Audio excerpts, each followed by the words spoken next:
अस्सलामुअलैकुम एवरीवन। आज हम लोग पढ़ने वाले हैं आईयूपीएसी नोमेनक्लेचर। आईयूपीएसी नोमेनक्लेचर एक तरह का नेमिंग सिस्टम है जिसमें हम लोग ऑर्गेनिक कंपाउंड्स को जो है ना वो नेम करते हैं। ऑर्गेनिक कंपाउंड से मुराद होता है जिसमें हाइड्रोकार्बन्स आते हैं, मतलब कार्बन और हाइड्रोजन दोनों साथ में आते हैं। ना सिर्फ हाइड्रोजन और ना ही सिर्फ कार्बन अकेले के लिए नहीं आते, दोनों साथ में आते हैं। यहाँ हम बात कर रहे हैं कार्बन की। हम आज बात कर रहे हैं अल्केन की। अल्कीन और अल्काइन, अगर अल्केन अच्छी तरह से पढ़ लेंगे तो अल्कीन और अल्काइन आसान हो जाता है, क्योंकि मेन रूलिंग जो है ना वो अल्केन के लिए है और उसमें जस्ट थोड़ी बहुत आगे जो है ना मॉडिफिकेशंस आती रहती हैं बाद में अल्कीन और अल्काइन में। स्टार्ट करते हैं। कार्बन की वैलेंसी बेसिकली होती है 4 प्लस और माइनस, मतलब वो ले भी सकता है और दे भी सकता है। तो वो जब लेना देना दोनों अलाउ होता है किसी भी एलिमेंट को, तो वो बनाते हैं कोवेलेंट बॉन्ड। कोवेलेंट बॉन्ड वो बॉन्ड होते हैं जिसमें हम लोग जो है ना वो शेयरिंग करते हैं इलेक्ट्रॉन्स की। एंड हाइड्रोजन का भी यही सीन है। हाइड्रोजन के आउटर मोस्ट में 1 इलेक्ट्रॉन होता है। ये हाइड्रोजन की बात कर रहे हैं। एंड उसके के शेल की वैलेंसी होती है 2, उसे चाहिए एक और इलेक्ट्रॉन अपना पूरा करने के लिए आउटर मोस्ट शेल, तो वो कार्बन के साथ मिलके बनाएगा क्या, कोवेलेंट बॉन्ड। अब क्योंकि हाइड्रोजन यहाँ पे एक है, कार्बन को चाहिए 4, तो जब 4 हाइड्रोजन जुड़ जाएंगे किसी भी कार्बन के साथ तो वो क्या बन जाएगी, कार्बन की वैलेंसी पूरी हो गई और हाइड्रोजन का भी काम हो गया। तो इस तरह के बॉन्ड्स को हम लोग कहते हैं कोवेलेंट बॉन्ड। ये बनिस्बत आयनिक बॉन्ड के थोड़े से वीक होते हैं। अब हम इसको नाम देंगे CH4 का। मतलब जिस भी हाइड्रोकार्बन में हमारे पास एक कार्बन आ जाए, एक कार्बन, उसको हम लोग कहते हैं मीथ। ओके। एंड जहाँ हमारे पास हम बात कर रहे हैं सिंगल बॉन्ड की, तो वहाँ पे आ जाएगा एन। इसी तरह जब हमारे पास 2 कार्बन आते हैं वहाँ क्या होता है, इथ लगाते हैं, एन लगाते हैं, because single bond. Alkane family की बात करें, अब हम थोड़ा अल्केन फैमिली के बारे में जिक्र करते हैं।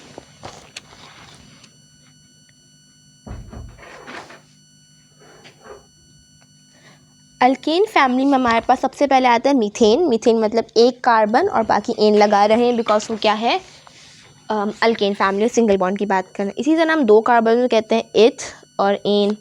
3 को कहते हैं हम लोग प्रॉप, एन। ब्यूट कहते हैं हम लोग 4 को, एन आएगा। 5 हम लोग कहते हैं पेंटागन, तो पेंटेन होता है ये। हेक्सागन, तो हम लगाएंगे यहाँ पे हेक्स और एन लगाएंगे। हेप्टेन लगाएंगे, सॉरी। 8 पे लगाएंगे ऑक्टागन, तो ऑक्टेन हो जाएगा ये। फिर हो जाएगा ये नॉनेन और फिर हो जाएगा ये डेकेन। सही है जी, यहाँ तक हम बिल्कुल सही जा रहे हैं। अब हम ज़रा ना मीथेन का स्ट्रक्चरल फार्मूला दिखाएंगे। तो ये तो मीथेन का हो गया स्ट्रक्चरल फार्मूला। अब हम बनाते हैं ईथेन का स्ट्रक्चरल फार्मूला। मतलब 2 कार्बन हो गए, और अब हम यहाँ पे लगाएंगे कार्बन की वैलेंसी पूरी करने के लिए उसके आसपास हाइड्रोजन्स को। तो अब हाइड्रोजन को हम लोग लगाते हैं। एक हाइड्रोजन यहाँ आ गया, एक हाइड्रोजन यहाँ आ गया और एक हाइड्रोजन यहाँ आ गया। अब हम 4th हाइड्रोजन यहाँ पे यहाँ की तरह हम यहाँ इसलिए नहीं लगा रहे हैं बिकॉज ये वाला कार्बन इसकी वैलेंसी को फुलफ़िल करने के लिए मौजूद है। ये दोनों आपस में कोवेलेंट बॉन्ड बना रहे हैं। तो अब इसकी एक वैलेंसी यहाँ से इसको मिल गई, एक इसने पूरी कर दी, एक इसने और एक इसने, तो इसकी हो गई 4, इसकी हो गई 4 इस वाले कार्बन की, और इस वाले कार्बन की हो गई 4।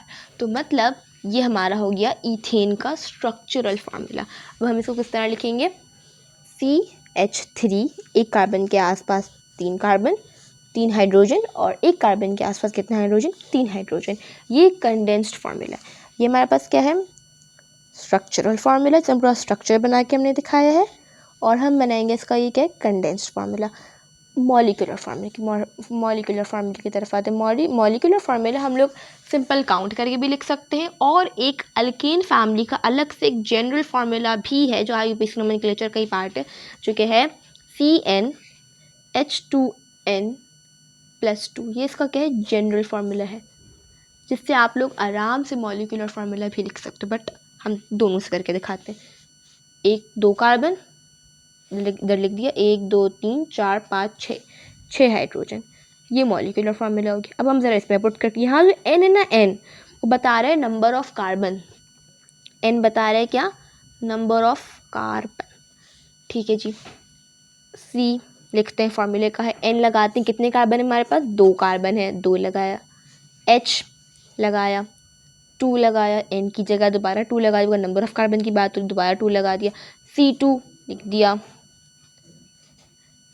H 2 2 ज़ा 4 प्लस 2 कितने होते हैं 6 होते हैं, तो H6। मतलब हमने ये स्ट्रक्चरल फार्मूले से भी निकाल सकते हैं, हम डायरेक्ट जनरल फार्मूले से भी आराम से ये निकाल सकते हैं। यहाँ तक हम हो गए क्लियर बिल्कुल। अब हम एक और एग्जांपल ले लेते हैं, ऑक्टेन की थोड़ी बड़ी एग्जांपल ले लेते हैं स्ट्रक्चरल फार्मूले की।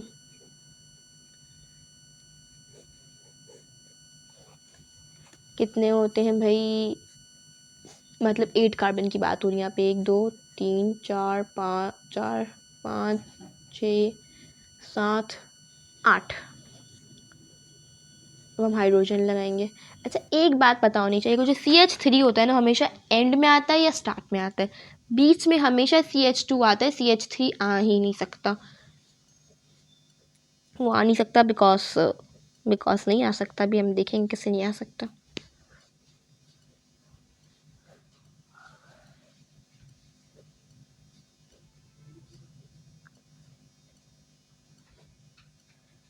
सही है जी। अब हम गिनते हैं, CH3 हो गया, लिख दिया। कितने कार्बन के आगे 2 हाइड्रोजन लगे हुए, CH2 लिख दिया। इस कार्बन के आगे 2 हाइड्रोजन लगे हुए, CH2 लिख दिया। 2 हाइड्रोजन है, CH2 लिखा, CH2 लिखा। 1 2 3 4 2 और आएंगे, CH2 और एंड में 3 आ गए, CH3 आ गए।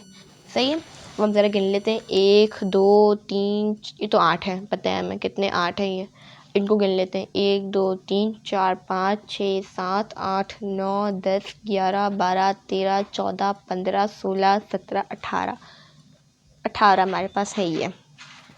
ये हो गया कंडेंस्ड फार्मूला, ये हो गया मॉलिक्यूलर फार्मूला। बस जनरल फार्मूले से भी निकाल के देख लेते हैं। C इधर आ गया, 8 इधर आ गया, H लगाएंगे अपनी जगह पे, 2 आ गया, 8 आ गया और प्लस 2 करें, 2 8 ज़ा 16 प्लस 2 क्या होता है हमारे पास 18 होता है, तो हमने इस तरह निकाल लिया। अच्छा अब हम बात करते हैं एल्काइल ग्रुप की। Alkyl group basically functional group ही है। फंक्शनल ग्रुप हम बाद में कवर करेंगे अपनी बाकी वीडियोज़ में, पहले हम अल्काइल ग्रुप की बात करते हैं। अल्काइल ग्रुप कैसे बनता है? अल्काइल रेडिकल हमें बहुत सारी जो है ना ऑर्गेनिक कंपाउंड से मिलेगा, जिसको हमें नेम भी करना है और कुछ को हमें जो है ना वो बनाना भी है, मतलब ड्रॉ करना है। तो अब हम जो है ना मीथेन की बात करते हैं। मीथेन का CH4 होता है, बहुत आसान CH4 होता है। तो अब अगर हम एक हाइड्रोजन एलिमिनेट कर देंगे ना तो क्या हो जाएगा, ये CH3 हो जाएगा। तो जो CH3 है ना वो अब हो गया मीथाइल हो गया। ऑक्टेन देख लेते हैं। ऑक्टेन में हमारे पास कितना होता है, C8 और H18 होता है। अगर हम इसमें से एक हाइड्रोजन को माइनस करेंगे, एक हाइड्रोजन को एलिमिनेट करेंगे हम लोग अगर ऑक्टेन में से, तो वो बन जाएगा C8H17। तो बेसिकली ये बन गया अब ऑक्टाइल। यहाँ तक हमें क्लियर होना चाहिए। अब हम ज़रा कुछ एग्जांपल्स देखते हैं जिसमें हम रूल्स जो है ना आते जाएंगे, मैं खुद ब खुद आपको बताती जाऊँगी। पहला रूल ये होता है कि आपको सबसे पहले select the longest continuous carbon chain. आपको वो चेन को सेलेक्ट करना है जिसके अंदर सबसे ज़्यादा कार्बन आपको मिल रहे हों। तो गिनते हैं 1 2 3 4 5। अगर मैं यूँ करूँगी तो वो मुझे मिलेंगे 5। 1 2 3 4 5 6 मिलेंगे मुझे। अच्छा ठीक है, तो हम इसको ऐसे सेलेक्ट कर लेते हैं क्योंकि लॉन्गेस्ट और कंटिन्यूस भी होनी चाहिए। ठीक है, ये शर्त है, select the longest continuous carbon chain. पहला रूल है ये IUPAC नोमेनक्लेचर करने का। ठीक है, अब हमें नंबरिंग करनी होगी इन सब कार्बन्स को। नंबरिंग करते हुए एक बात हमें याद रखनी है कि हम वहाँ से नंबरिंग स्टार्ट करेंगे जहाँ से ब्रांच करीब होगी। अब इस पूरे कंपाउंड में ब्रांच क्या है? ब्रांच वो होती है जैसे कि ये ब्रांच निकली हुई है। अगर मैं इसको मेरा ब्लैक वाला मैं उसको हटाऊँ तो देखें पूरा ये बना हुआ है, ये स्ट्रेट लाइन है, ये ब्रांच निकली हुई है इस वाले से। तो ये जो ब्रांच है ना, हम वहाँ से नंबरिंग स्टार्ट करें, ऐसे ब्रांच नियर होगी। तो 1 कार्बन 2 कार्बन 3 कार्बन 4 कार्बन और 5 कार्बन और 6 कार्बन। इस तरह मैंने इसे नंबरिंग कर दिया। अब हम नेमिंग करते हैं। नेमिंग करते हुए हम लोग उन कार्बन्स को गिनेंगे जो चेन में हमारे पास मौजूद हो। कितने कार्बन है? 6 कार्बन है। तो क्या लगाएंगे? हेक्स लगाएंगे। एन क्यों लगा रहे हैं? एन लगा रहे हैं बिकॉज हम यहाँ देखें, यहाँ सिंगल बॉन्ड है। अगर यहाँ डबल बॉन्ड ट्रिपल बॉन्ड तो हम लोग हेक्सीन और हेक्साइन वो अलग चीज़ होती है। यहाँ हम लोग लिखते हैं हेक्सेन। और इसके बाद जो है ना अब हम लोग क्या करेंगे, अब हम लोग जो है ना देखेंगे इफ़ कोई ब्रांच होगी तो हम लोग ब्रांच को भी नेम करेंगे। यहाँ पे देखें किस पे ब्रांच लगी हुई, नंबर 3 कार्बन पे हमारे पास ये वाली ब्रांच लगी हुई है। अब ब्रांच कौन सी लगी हुई है, 2 कार्बन है मतलब इथ लगा हुआ है, एंड 5 हाइड्रोजन है मतलब लगा हुआ है इथाइल ग्रुप लगा हुआ है। हमारे पास एल्काइल रेडिकल में से जो ग्रुप लगा हुआ वो इथाइल है। ये कौन सा ग्रुप, इथाइल ग्रुप लगा हुआ है, बिकॉज इथाइल ग्रुप में क्या होता है C2H5 होता है, C2H6 होता है, हमारे पास ईथेन होता है। ठीक है ना, ये वाली बात हमें पता है। तो अब हमने यहाँ पे क्या करा, यहाँ हमने लिखा कि 3 पे लगा हुआ है ये, तो हमने बीच में डाला हाइफन और कॉमा का मेन यूज़ एक ही होता है कि कॉमा जब आता है, जब हम क्या करते हैं, मतलब जब भी नंबर 2 नंबर हम कोई चीज़ लगाते हैं तो वो क्या हो जाती है, कॉमा होती है। और जब हम लोग नंबर और कंपाउंड के बीच में हमेशा हाइफन यूज़ होता है, number 2 number comma and number 2 का कंपाउंड हम लगाते हैं हमेशा हाइफन यूज़ करते हैं। ठीक है भाई, हाइफन ये रूल बहुत इंपॉर्टेंट है, हमें याद रखना चाहिए। और जब कंपाउंड टू कंपाउंड तो वहाँ पे खाली रहता है, वहाँ कुछ भी नहीं आता। आगे करते हैं, 3 पे लगा हुआ इथाइल ग्रुप, तो हम 3 हाइफन इथाइल, यहाँ हम कुछ लगाएंगे कि नहीं लगाएंगे, हम इसलिए कुछ नहीं लगाएंगे बिकॉज यहाँ कंपाउंड टू कंपाउंड की बात है। हमारी ये वाला, हमने इस वाले कंपाउंड को नेम कर लिया है। मूविंग टूवर्ड्स नेक्स्ट एग्जाम्पल में select the longest continuous carbon chain. यहाँ 5 आएंगे, यूँ करूँ तो ये 5 आएंगे, तो बेहतर देखें यूँ इस तरह मैं कह रही हूँ और मैं कह रही हूँ यूँ इस तरह। क्या फ़ायदा जब डायरेक्ट, बेहतर सीधा ले लूँ मैं। कहाँ से करूँगी नंबरिंग, जहाँ से मेरे पास क्या करीब होगी, ब्रांच करीब होगी। 1 2 3 4 5 एक इस तरह नंबरिंग हो रही है, और 1 2 3 4 5। अच्छा मेरे पास ब्रांच 2 पे करीब है, 4 पे करीब है, तो मैं नंबरिंग वो वाली लूँगी जहाँ पे हमारे पास, तो मैं क्या करूँगी 2 वाली मानूंगी, 4 वाली नहीं मानूंगी बिकॉज 2 ज़्यादा हमारे पास नियरर है, तो मैं इसको काट दूँगी। कितने हमारे पास है ये, 5 कार्बन है, पेंट लिखूँगी और एन लगाऊंगी बिकॉज हम सिंगल बॉन्ड की बात कर रहे हैं। ब्रांच किस पे लगी हुई है, 2 पे लगी हुई है, यहाँ लिखूंगी 2, हाइफन लगाऊंगी। कौन सा ग्रुप लगा हुआ है, मीथाइल ग्रुप, मीथाइल इसलिए बिकॉज यहाँ पे एक हाइड्रोजन है, सॉरी एक कार्बन है, तो यहाँ पे लगाऊंगी 2 मीथाइल पेंटेन। यहाँ कुछ भी नहीं लगेगा बिकॉज हम कंपाउंड टू कंपाउंड कभी भी कुछ नहीं यूज़ करते हैं। मूविंग टूवर्ड्स थर्ड एग्जाम्पल,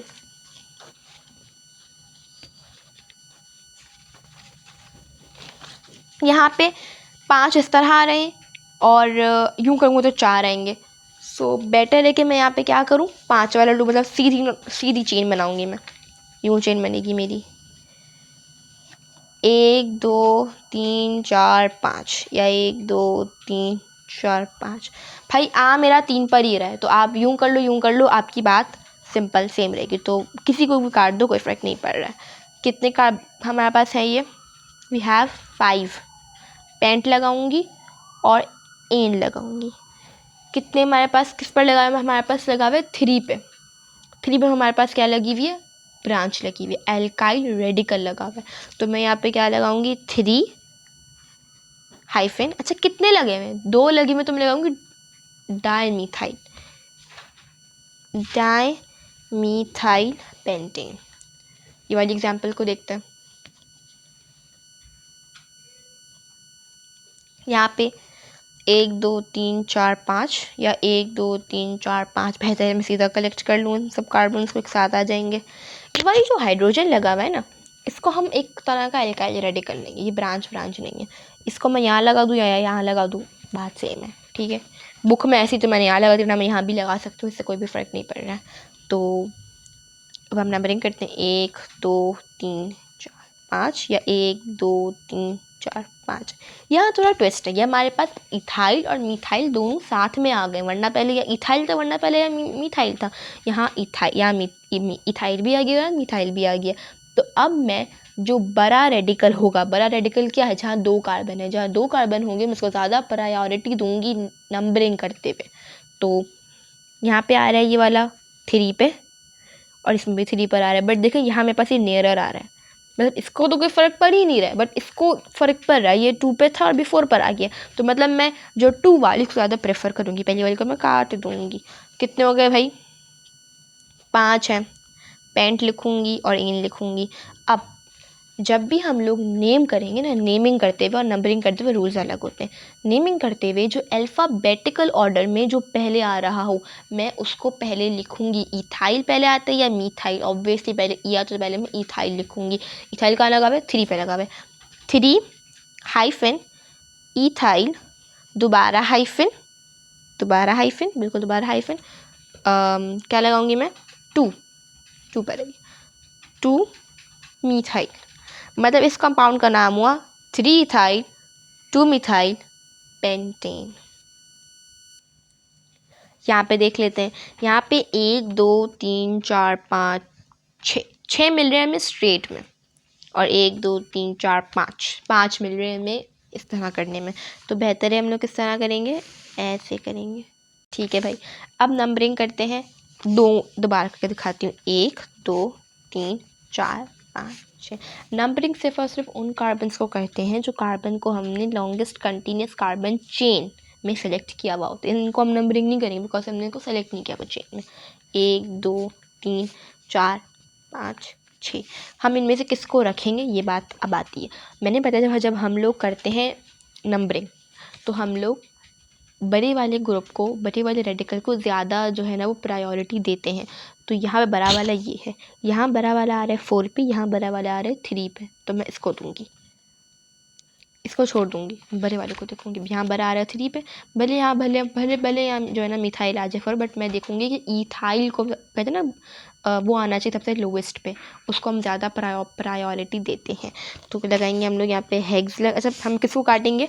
हम काटेंगे इस वाली नंबरिंग को, बिकॉज 3 पर आ रहा है इथाइल, वहाँ आ रहा था 4 पे, तो बेहतर है वो 3 पर है बजाय 4 के। हेक्स लिखेंगे, एन लगा देंगे, बिकॉज यहाँ सिंगल बॉन्ड की बात हो रही है। ठीक है, अब हम लगाते हैं इथाइल को, तो 3 पे आ रहा है वो, 3 पर आ रहा है, 3 वाले कार्बन पे ethyl branch, ethyl radical attach हुआ है, तो लिखेंगे 3 हाइफन इथाइल हाइफन, किस पे आ रहा है हमारे पास? मीथाइल, 4 पर आ रहा है, 4 मीथाइल। अच्छा, अब जो है ना हमारे पास ये वाला क्वेश्चन जो है ना, अक्सर जो बोर्ड है ना वो आपको नेमिंग करने के लिए नहीं देता। 2 साल से इस तरह हो रहा है कि वो आपको नाम लिख के देता है और आपको बोलते हैं अब आप खुद जो है ना कंपाउंड को बनाओ। तो हम ये भी बना सकते हैं, कोई मुश्किल काम नहीं है ये। पहले हम देखेंगे हमें क्या बोला चाह रहे, कितने कार्बन है। पेंट की बात हो रही है, हमारे पास कितने कार्बन की बात हो रही है? 5 कार्बन की बात हो रही है। तो हम लोग यहाँ लिखेंगे 1 2 3 4 5 कार्बन की बात हो रही है, हमने लिख दी। अब हम इनकी वैलेंसीज को पहले पूरा कर लेते हैं भाई। H3 लगा देंगे, तो ये हो गई पूरी। अच्छा, मिथाइल ग्रुप देख लेते हैं, 2 पर है और 3 पर अटैच है, मतलब यहाँ पे मुझे मिथाइल ग्रुप लगाना है, तो यहाँ भी मिथाइल लगेगा CH3, यहाँ भी मिथाइल लगेगा CH3। ये वाली चीज़ मैं यहाँ भी लगा सकती हूँ, ऊपर लगाओ नीचे लगाओ, कोई मसले वाली बात नहीं है। इसकी वैलेंसी देख लेते हैं, एक इसको यहाँ से मिल रहा है, एक इसको यहाँ से मिल रहा है, और एक इसको यहाँ से मिल रहा है। अब एक हाइड्रोजन लगा देंगे तो पूरी हो गई वैलेंसी इसकी। इसको एक मिल रहा है यहाँ से, हम इसकी बात कर रहे हैं, इसको एक मिल रहा है यहाँ से, एक मिल रहा है यहाँ से, और एक मिल रहा है यहाँ से। तो अब मैं लगा दूँगी, इसके पास एक अलग हाइड्रोजन आ जाएगा अपना खुद का, जो इसकी वैलेंसी फुलफ़िल कर देगा। इसकी बात करते हैं, एक मिल रहा है इसे यहाँ से, एक मिल रहा है इसे यहाँ से, सॉरी एक मिल रहा है इसे यहाँ से, और एक मिल रहा है इसे यहाँ से। यहाँ लगा दूँगी H2, बिकॉज 1 2 3 4। यहाँ लगा दूँगी 3 एंड 1, कितने हो गए? 4। वैलेंसी पूरी हो गई हमारे पास। यहाँ पे दोबारा देख लेते हैं कि इसकी वैलेंसी हो गई 3, और एक उसके साथ मिलकर ये वाली वैलेंसी कितनी होगी? फुलफिल हो गई। इसकी वैलेंसी हो गई 1 2 3 4, फुलफिल हो गई। 1 2 3 4 फुलफिल हो गई। 1 2 3 4 फुलफिल हो गई। 1 2 3 4, 1 2 3 और 4 मिल गया ऐसे, यहाँ 3 भी इसकी फुलफिल हो गई। अब जो है ना हम लोग इसका वो करेंगे, मतलब हमारा कंपाउंड रेडी है ये। अब हम इसको नेम करना चाहते तो खुद भी नेम कर सकते हैं। पेंट लगा दिए भाई। यहाँ बात कर रहे हैं हम लोग कितने कार्बन की? 5 कार्बन की बात कर रहे हैं हम लोग यहाँ पे। और हमने जो है ना वो 1 2 3 4 5 2 और 3 पे मैंने जो है ना वो क्या करा हुआ है, मिथाइल ग्रुप अटैच किया हुआ है। जब 2 मिथाइल तो हम लोग डाइमिथाइल लगा देंगे। तो ये आपका सिंपली आपने किसी भी एक नाम से एक ऑर्गेनिक कंपाउंड को बना लिया है।